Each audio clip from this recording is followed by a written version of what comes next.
Hi friends, Nandini ಕಿಚನ್ಗೆ ಸ್ವಾಗತ. ಇವತ್ತು ನಾನು ನಮ್ಮನೇಲಿ ಮಾಡುವಂತಹ ನಿಪ್ಪಟ್ಟು ಚುರುಮುರಿ ಮಸಾಲ ಹೇಗೆ ಮಾಡೋದು ಅಂತ ತೋರಿಸ್ಕೊಡ್ತಾ ಇದ್ದೀನಿ. ನೀವು ಕೂಡ ಮನೆಯಲ್ಲಿ ಒಂದು ಸಲ ಟ್ರೈ ಮಾಡಿ, ಖಂಡಿತ ನಿಮಗೆಲ್ಲ ಇಷ್ಟ ಆಗುತ್ತೆ.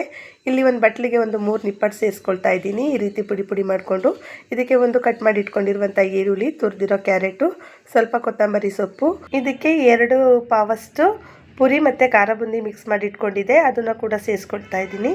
ಸ್ವಲ್ಪ ಕಡಲೆಕಾಯಿ ಬೀಜ, ಇದಕ್ಕೆ ಕಾಯಿಸಿರುವಂಥ ಎಣ್ಣೆನ ಸೇರಿಸ್ಕೊಳ್ಬೇಕು 2 ಚಮಚದಷ್ಟು.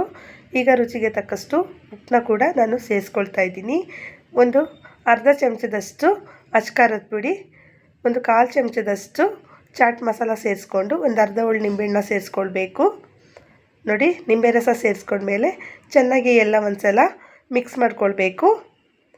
ನೋಡಿ, ಈ ರೀತಿ ಎಲ್ಲ ಮಿಕ್ಸ್ ಮಾಡಿಕೊಂಡ್ರೆ ಈಗ ನಿಪ್ಪಟ್ಟು ಮಸಾಲ ರೆಡಿ ಆಗುತ್ತೆ. ನಿಮಗೆ ಟೊಮೊಟೊ ಕೂಡ ಬೇಕಿದ್ದರೆ ಸೇರಿಸ್ಕೊಳ್ಬೋದು, ಇಲ್ಲ ಅಂದರೆ ಸ್ಕಿಪ್ ಮಾಡ್ಕೊಳ್ಳಿ. ನೋಡಿ, ಈಗ ಎಷ್ಟು ಚೆನ್ನಾಗಿ ಬಂದಿದೆ. ಈ ರೀತಿ ಯಾರು ಗೆಸ್ಟ್ ಬಂದರೆ ಮಾಡಿಕೊಟ್ರೆ ತುಂಬಾ ಇಷ್ಟಪಟ್ಟು ತಿಂತಾರೆ.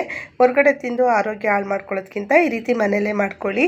ಈ ವಿಡಿಯೋ ಇಷ್ಟ ಆದರೆ ಲೈಕ್ ಮಾಡಿ, ಶೇರ್ ಮಾಡಿ, ಕಮೆಂಟ್ ಮಾಡಿ, ಸಬ್ಸ್ಕ್ರೈಬ್ ಮಾಡೋದನ್ನು ಮರಿಬೇಡಿ.